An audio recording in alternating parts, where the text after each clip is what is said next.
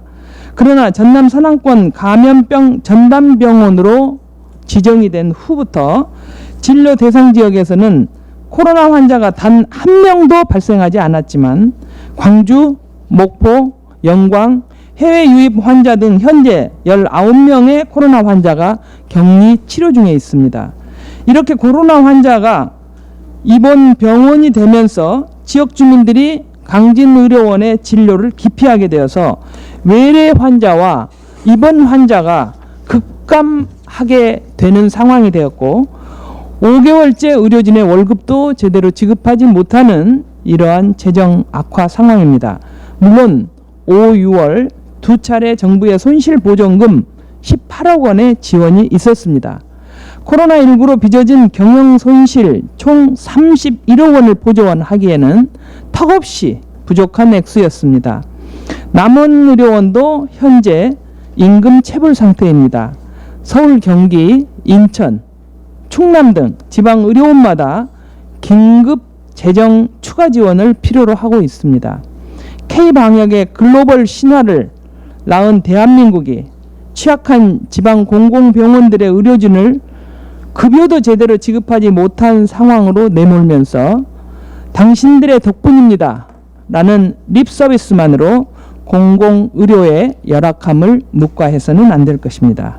먼저 정부와 지방자치단체의 예비비에서 부족분 일부를 우선 지원해서 의료 사각지대에서 또 지방의 취약지역에서 공공의료에 소명을 다하고 있는 의료진의 급여 지급 등 복지 증진에 즉각 대응해 줄 것을 촉구합니다.